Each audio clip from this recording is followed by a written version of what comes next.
नमस्कार दोस्तों। Income tax में आपने सुना होगा एक नया फॉर्म आया है आईटीआर यू। जी हाँ, आईटीआर यू एक नया फॉर्म आया है। क्या है वो आईटीआर यू? काफी लोगों को डाउट है कि क्या जिसने रिटर्न भर दी है वो ये भर सकता है, जिसने रिटर्न नहीं भरी है क्या वो ये भर सकता है, किस किस केस में भरा जा सकता है, किसके ऊपर एप्लीकेबल है, कौन नहीं भर सकता है, किस साल का भर सकते हैं, क्या इसको भरने के लिए एडिशनल कोई टैक्स जमा कराना पड़ेगा, क्या मैनर इसका, क्या ये ओटीपी के द्वारा होगा या मुझे बेंगलोर भेजना पड़ेगा। बहुत सारी क्वेरीज आईटीआर यू के बारे में आई है। क्या डाला जाएगा इस फॉर्म में, क्या ये पुरानी रिटर्न्स की तरह ही कंप्लीटली भरा जाएगा या केवल समरी डिटेल जाएगी, क्या जो आईटीआर के फॉर्म होते हैं आईटीआर 1 से लेकर आईटीआर 7 उन सब के केस में आईटीआर यू जा सकता है। तो आइए दोस्तों, इस वीडियो के माध्यम से, वीडियो सीरीज के माध्यम से हम सारी बातें जानने की आज कोशिश करने वाले हैं दोस्तों। तो आईटीआर यू जो फॉर्म है वो नोटिफाई किया था अभी रिसेंट, जो लास्ट बजट आया था 2022 का, उसमें एक सेक्शन गवर्नमेंट ने इंट्रोड्यूस किया, सेक्शन 139 सब सेक्शन 8A। 139 हम सबको पता है रिटर्न फाइलिंग के लिए है ये सेक्शन 139 8A। इन्होंने नया इंट्रोड्यूस किया है 8A सब सेक्शन। इसमें इन्होंने एक और नया रूल इंसर्ट किया, रूल 12AC। क्या बोलता है ये सेक्शन और क्या बोलता है ये रूल, आइए हम एक एक के बारे में जानकारी लेते हैं। तो सबसे पहले एप्लीकेबल किसके ऊपर एप्लीकेबल है? तो आईटीआर यू जो फॉर्म है आपका वो एप्लीकेबल है एनी पर्सन। जी हाँ, सब पर, एनी पर्सन, कोई भी हो। आप चाहे इंडिविजुअल हो, आप पूछते हो कि मैं इंडिविजुअल हूं तो इंडिविजुअल के ऊपर एप्लीकेबल है। आप बोलते हो मैं फर्म हूं तो फर्म के ऊपर एप्लीकेबल है। आप बोलते हो कि मैं एचयूएफ हूं तो एचयूएफ के ऊपर एप्लीकेबल है। आप बोलते हो मैं कंपनी हूं तो कंपनी के ऊपर एप्लीकेबल है। तो हर एक स्टेटस पे, हर एक इंडिविजुअल पे एप्लीकेबल है। जी हाँ, हर एक इंडिविजुअल पे एप्लीकेबल है। अब बात है कि किसी ने अगर आईटीआर फाइल कर दी है उसके ऊपर एप्लीकेबल है या आईटीआर नहीं फाइल करी उसके ऊपर एप्लीकेबल है। तो दोस्तों, आपने आईटीआर 139 सबसेक्शन 1, 4, 5 इन तीनों में चाहे फाइल कर दी हो या नहीं करी हो, आईटीआर फाइल्ड और नॉट फाइल्ड दोनों केसों में एप्लीकेबल है। जी हाँ, अगर आपने नहीं भरी है तो भी आप आईटीआर यू फॉर्म भर सकते हो, और अगर आपने ऑलरेडी आईटीआर फाइल कर दी है, चाहे टाइम से फाइल करी हो चाहे बिलेटेड फाइल करी हो, तो भी आप आईटीआर यू फॉर्म भर सकते हो। अब आप बोलोगे कि अगर मैंने फाइल कर दिया तो मैं आईटीआर यू फॉर्म क्यों भरूं, आईटीआर यू फॉर्म क्यों भरूं? आइए दोस्तों, वो भी नीचे देखेंगे कि क्यों भरे। और जिन्होंने आईटीआर फाइल नहीं करी है डेफिनेटली उनके लिए तो शायद ये क्वेश्चन नहीं होगा कि मैं क्यों भरूं। लेकिन एक चीज शुरू से लेकर एंड तक ध्यान रखना, कहीं आप सोच रहे हो कि जो टैक्स मेरा बनता था जब मैं ओरिजिनली फाइल करता वही मुझे चुकाना पड़ेगा, तो ये एडिशनल टैक्स भी कुछ आएगा क्या? ये काफी सारी चीजें हैं जो आज हम डिस्कस करेंगे या नेक्स्ट जो वीडियो सीरीज आएगी उसमें हम डिस्कस करने वाले हैं। तो सबसे पहले आपको क्लेरिफिकेशन मिल गई होगी कि जी हाँ, आप भी भर सकते हो, एनी पर्सन, कोई भी भर सकता है। लेकिन नीचे कुछ केसेस हम पढ़ेंगे, उन केसेस में नहीं भर सकते हो, बट एप्लीकेबल हर पर्सन पे। किस साल से एप्लीकेबल है? जी, ये एप्लीकेबल है financial year 19-20 and onwards. Financial year 19-20 and onwards, 19-20 से पहले की आईटीआर आप आईटीआर यू के माध्यम से अब कुछ यूज नहीं कर सकते हो। आईटीआर यू फाइनेंशियल ईयर 19-20 और उसके बाद के उनके बाद के फाइनेंशियल ईयर के लिए आप यूटिलाइज कर सकते हो इस फॉर्म को। टाइमलाइन, टाइमलाइन है एंड ऑफ असेसमेंट ईयर, जब आपका असेसमेंट ईयर एंड हो रहा है उसके 24 मंथ। तो 19-20 का असेसमेंट ईयर एंड होता है आपका मार्च 21 तक, तो इसके 24 मंथ मतलब मार्च 23 तक आप 19-20 की भर सकते हो दोस्तों। अब आपके मन में अभी भी क्वेश्चन, जिन लोगों को ऑलरेडी कुछ आइडिया है आईटीआर यू के बारे में उनके मन में तो क्वेश्चन नहीं आ रहा होगा, बट जिनको बिल्कुल भी आइडिया नहीं है उनको क्वेश्चन आ रहा होगा कि हम क्यों भरे आईटीआर यू, क्यों भरे दोस्तों, वो भी मैं बताऊंगा कि क्यों भरे या क्यों भरनी चाहिए। अब मान लो आपने आपकी आईटीआर भर दी फाइनेंशियल ईयर 19-20 ऑनवर्ड्स, जिसमें आपने कुछ इनकम नहीं दिखाई, कुछ इनकम आपने दिखाने से रह गई, आपको लगता है कि आगे फ्यूचर में नोटिस आ सकता है, तो आपके लिए आईटीआर यू फॉर्म है। आप आपके फॉर्म आईटीआर यू फॉर्म के माध्यम से अपडेट कर सकते हो दोस्तों। और भी काफी आपको लगता है कि मुझे टैक्स लायबिलिटी बढ़ानी चाहिए थी मेरी आईटीआर में, बट ये मुझसे रह गई है, आगे नोटिस आ सकता है, आपको आइडिया नहीं था, या 148 का आपको लगता है कि नोटिस आ सकता है, कोई इनकम रह गई थी गलती से, तो आप आईटीआर यू फॉर्म का इस्तेमाल कर सकते हो। तो क्या अगर मैं आईटीआर यू फॉर्म का इस्तेमाल करूंगा मेरी टैक्स लायबिलिटी लेट सपोज मैंने पहले दिखाई थी 1 लाख रुपए की टैक्स लायबिलिटी, बट दिखानी चाहिए थी 1,25,000 रुपए की, तो अब मैं 1,25,000 दिखा के 25,000 एडिशनल पेमेंट कर देता हूँ ITRU के माध्यम से। जी हाँ, आप वो एडिशनल 25,000 का पेमेंट कर सकते हो, लेकिन क्या उसके ऊपर भी और टैक्स आएगा? जी हाँ, उसके ऊपर भी टैक्स आएगा दोस्तों। नीचे सेक्शन एक और इंसर्ट किया है गवर्नमेंट ने उसी 2022 बजट में, तो आप वीडियो पे एंड तक बने रहिएगा दोस्तों, और चैनल को सब्सक्राइब करना बिल्कुल ना भूले। अब किस किस केस में एप्लीकेबल नहीं है, किस किस केस में एप्लीकेबल नहीं है दोस्तों? तो अगर आप ITRU भर रहे हो रिटर्न ऑफ लॉस, ITRU अगर आप लॉस के लिए भर रहे हो तो आप नहीं भर सकते हो। बेसिकली गवर्नमेंट आपको बेनिफिट इस फॉर्म में नहीं देगी कि आप लॉस कैरी फॉरवर्ड कर लो। जी हाँ, ITRU फॉर्म अगर आप रिटर्न ऑफ लॉस भर रहे हो तो नहीं भरोगे। आपको लगता है कि आपको टैक्स लायबिलिटी में डिक्रीज करना है, डिक्रीज कैसे? कि डिक्रीज कैसे माना जाएगा? कि आपने कोई रिटर्न ऑलरेडी भर दी थी 139(1) सबसेक्शन सेक्शन 139 सबसेक्शन 1 सबसेक्शन 4 या सबसेक्शन 5 में आपने कोई रिटर्न भर दी, आपने टैक्स लायबिलिटी डिक्लेयर करी 1 लाख, आपको लगता है कि मैंने ज्यादा डिक्लेयर कर दी थी, मेरे हिसाब से तो 80,000 होनी चाहिए थी, तो इस केस में आप ITRU नहीं भर सकते हो।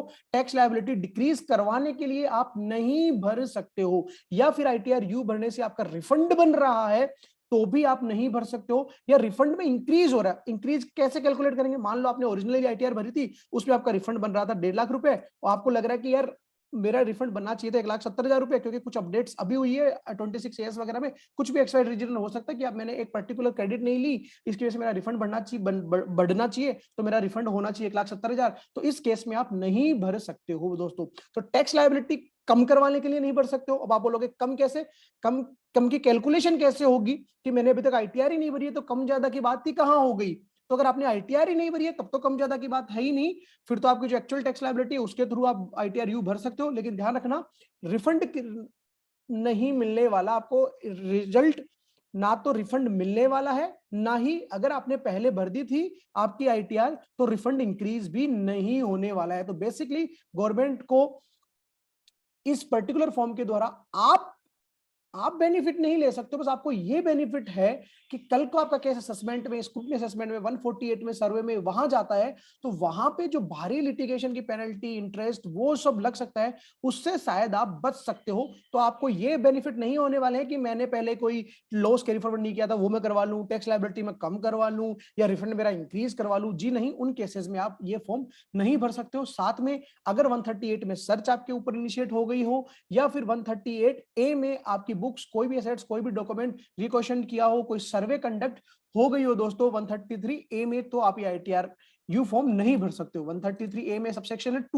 2A में अगर सर्वे कंडक्ट हुई है तो आप ये फॉर्म भर सकते हो, अदरवाइज 133A के और किसी सेक्शन में सर्वे कंडक्ट हुई है तो आप ये फॉर्म नहीं भर सकते हो। यहाँ पे इंपॉर्टेंट पॉइंट एक और ये है कि जब आपके ये 133A के सर्वे कंडक्ट हुए हैं तो जिस पर्टिकुलर प्रीवियस ईयर के लिए हुए हैं उसके असेसमेंट के लिए तो आप भर ही नहीं सकते हो, और अगर प्रीसीडिंग 2 सालों में भी हुए हैं ना तो भी आप ITRU फॉर्म नहीं भर सकते हो। और उसके अलावा और भी कोई प्रोसीडिंग आपके ऊपर चल रही हो, असेसमेंट, रीअसेसमेंट, तो भी आप ITRU फॉर्म भर नहीं सकते हो। इसका रीजन इसलिए दिया क्योंकि अब तो गवर्नमेंट ने असेसमेंट प्रोसीडिंग चालू कर दी है। दे विल फाइंड आउट कि आपने क्या चीज रह गई थी, कौन सी इनकम आपने नहीं दिखाई थी। तो बेसिकली इस फॉर्म में आपसे एडिशनल इनकम की जानकारी ली जा रही है। तो अगर आपके ऊपर सर्वे वगैरह कंडक्ट हो गया है, नोटिस जारी हो गया है, तो अब तो एडिशनल इनकम गवर्नमेंट खुद ही चेक कर लेगी, आपको बताने की जरूरत ही नहीं पड़ेगी। इसलिए इन केसेस में अलाउ नहीं किया गवर्नमेंट ने। अगर आपके ऊपर किसी तरीके का कोई नोटिस अभी तक नहीं आया है तो आप इन केसेस के अलावा ITR भर सकते हो। तो बेसिकली ITRU का मतलब है अपडेटेड ITR, अपडेटेड ITR। अब अपडेटेड ITR का मतलब गवर्नमेंट ने आपको ये बेनिफिट नहीं दिया कि आप कोई बेनिफिट ले सकते थे उस ITR में, लेना भूल गए, या इनकम आपने ज्यादा दिखा दी तो आप कम दिखा दो। ना जी ना, जो वो हो गया, उसके ऊपर ही आपको देना है, उसके ऊपर ही। जी हाँ, उसके ऊपर ही गवर्नमेंट का ही फायदा आपको यहाँ से करना है। आपका फायदा ये हो जाएगा कल को लिटिगेशन में आपको शायद समस्या नहीं आए। अब मैंने ITR अपडेट कर दी, लेकिन अब वो अपडेट में मैंने गलती कर दी, तो क्या मैं उसको रिवाइज कर सकता हूं? जी नहीं, आप रिवाइज नहीं कर सकते हो, आप बिल्कुल भी उसको रिवाइज नहीं कर सकते हो। अब क्या मुझे एडिशनल टैक्स का पेमेंट करना पड़ेगा? लेट सपोज मेरी टैक्स लायबिलिटी बनती थी 2 लाख रुपए, अगर मैं ITR सही से भरता, बट मैंने ITR जो भरी वो गलत भरी और 1.5 लाख रुपए की टैक्स लायबिलिटी दी, तो अब मैं क्या केवल 50,000 की 50,000 और डिक्लेयर करके टैक्स लायबिलिटी दे दूं?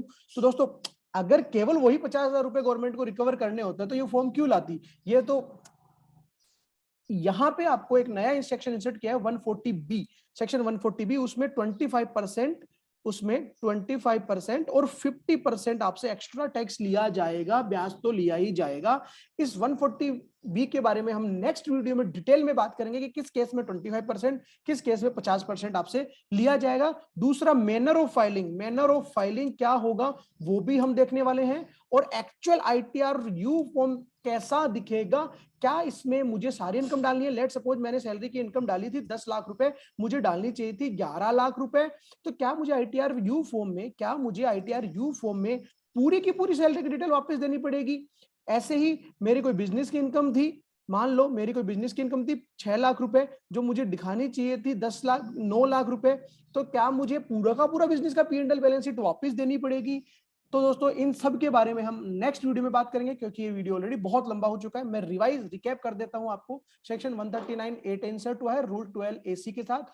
अगर आपको कुछ चीज मिस हो गई थी आईटीआर में तो आप अब भर सकते हो। आपने आईटीआर नहीं भरी थी तो भी आप आईटीआर यू फॉर्म भर सकते हो। हर एक पर्सन पे एप्लीकेबल है। फाइनेंशियल ईयर 19-20 ऑनवर्ड्स ही एप्लीकेबल है। 24 महीने के अंदर अंदर आप इसको भर सकते हो। असेसमेंट ईयर एंड होने के किस किस केस में नहीं भर सकते हो, अगर आपकी रिटर्न ऑफ लॉस है, डिक्रीज कर रहा है आपकी ये आईटीआर यू आपकी टैक्स लायबिलिटी डिक्रीज कर रहा है as compare to previously filed ITR, refund आपका रिजल्ट हो रहा है इसके अंदर कि आपको रिफंड मिलने वाला आईटीआर यू के थ्रू, तो आप नहीं भर सकते हो। या फिर पहले जो आपने आईटीआर भरी थी उससे कंपैरिजन में इस बार आपका रिफंड इंक्रीज हो रहा है तो आप नहीं भर सकते हो। किसी प्रकार का नोटिस आपके ऊपर आया हुआ है तो आप आईटीआर यू फॉर्म नहीं भर सकते हो। एक बार आपने आईटीआर यू फॉर्म भर दिया है तो आप उसको रिवाइज नहीं कर सकते हो। क्या एडिशनल टैक्स का पेमेंट भी होगा? जी हाँ, वो भी होगा। उसकी कैलकुलेशन कैसे होगी, दूसरा वो फॉर्म दिखेगा कैसे, किस तरीके से हम उसको फाइल करेंगे, क्या डिटेल जाएगा या समराइज जाएगा ये फॉर्म, ये डिटेल हम नेक्स्ट वीडियो में आपके साथ डिस्कस करेंगे। तब तक मैं आप सबसे रिक्वेस्ट करता हूं चैनल को सब्सक्राइब करना बिल्कुल भी ना भूले दोस्तों। और अगर आपको ये सीट चाहिए तो डेफिनेटली ये एक्सेल सीट अभी पूरी अपडेट हो जाएगी 1-2 दिन में,